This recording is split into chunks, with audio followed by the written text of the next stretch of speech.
Welcome back to my channel. Raj Rudolph is here for Boys on Film. Hey Phil. It is that time again, and today we're talking about the third movie in the series for How to Train Your Dragon, and it's The Hidden World.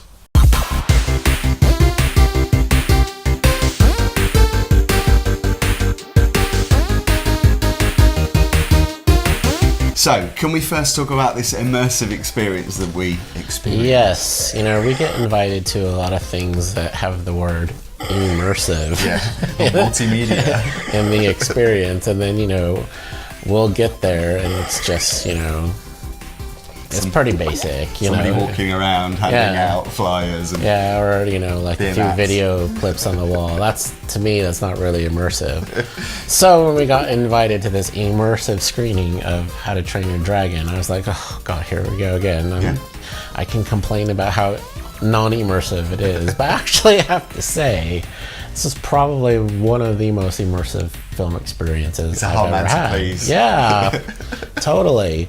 So, I mean, not everyone's going to get the same experience that we had, but they had everything like throwing sheep contests to, you know, free pastries, all sat in like a Viking setting with Viking actors running around, and you know, they were very funny. We were drinking. We had 3 like Dark and Stormies before the show, and then even during the film, like they had like light up crystals and special effects. I was like, lots of food. Buns and cakes and pastries galore. Yeah, it was brilliant, wasn't it? Galore. So, you know, I was like, wow, gosh, if all movies can be like this, then people would start paying for movies, you know. Can I just say, I'd like to add to that, the sheep tossing game, I did actually win. Right, and you need another 4, so where are they? They're all in here, I'm gonna come on, out you get. We have to chuck these sheep up by hand. You've got 4 there. You're going to stand here. Tell you what, we'll put you back a bit, shall we? Get the flossies into the pen. Aye, well, that's a practice. Get them in. Go on, you can do it. Get your technique. Slow and steady. I'm just... That's the way. The expert. Go on. Aye, that's it. Well, there you get all 4 in. Oh, there you get 4 in. Right, can you do the black sheep with your eyes closed? Eyes closed. Eyes closed.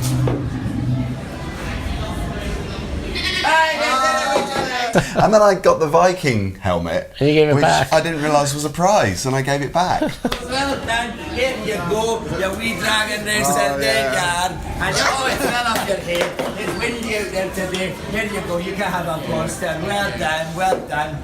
I did not win the sheep throwing contest. Very happy about that, and no animals were harmed in that game either. It was vegan friendly. Yeah, it was vegan friendly.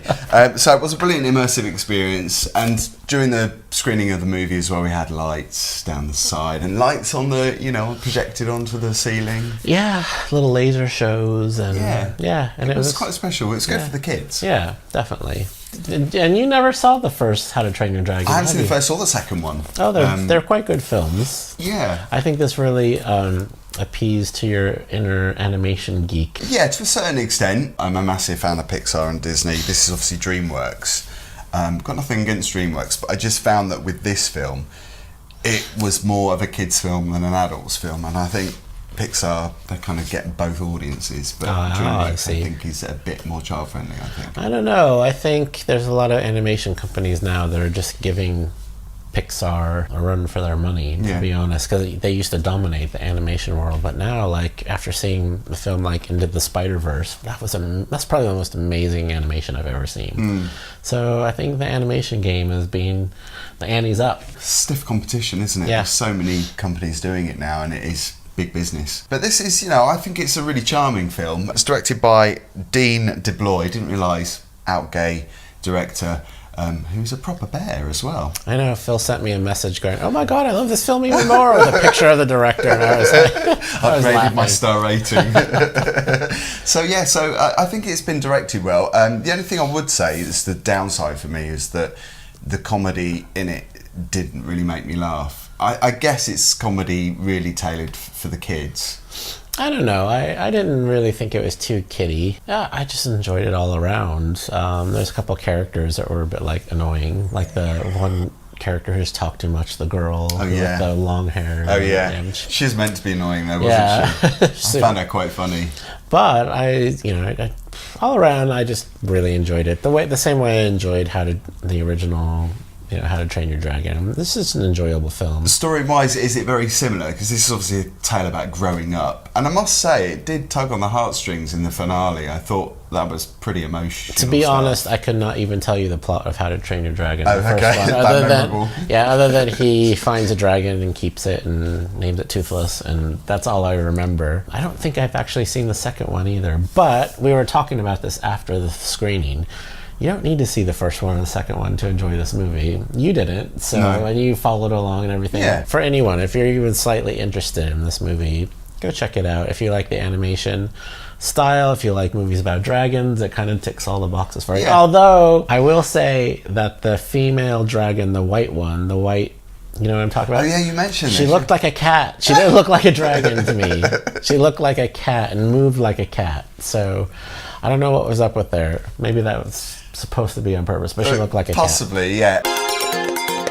What is popping your corn for this movie? What would you say are the things that give the thumbs up for the film? Overall, good animation, stellar voice acting in this. I just loved it. So, if you're forced to have to go to something kid-friendly, this is not unenjoyable at all. Yeah, I would say I would agree with that. For me, the thumbs up would be the really cute mating ritual going on between the two dragons, which was quite sweet. I mean, that was really a highlight for me because I thought it was really, really charming. I would say also, did you notice how quiet the kids were in our screening? Yeah, not one screaming kid. Oh my god, I think that's a real bonus. I think that's, hats off to them for doing that because they obviously engaged the audience. If a movie can keep that many kids quiet, then keeps me happy. Yeah. So, spoilers. No, not those kind of spoilers, obviously, but what spoiled the film for you? I normally wouldn't go to a film like this, so, just get over that and go. Yeah. If you have to go see something kid-friendly, just get over it and go, because this film doesn't disappoint. For me, it would be the comedy.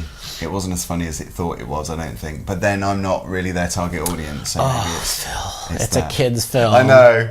Get over it. Kids' films do make me laugh, though. That's the thing, because I don't think it is as good as it wasn't adult enough for you. Yeah. So star rating 3 for me. Oh, we're doing star ratings again. Yeah. Oh, okay. Well, if that's the case, I'd say 3 as well. It's definitely not my kind of film. No. So for it to get a 3-star rating is pretty good.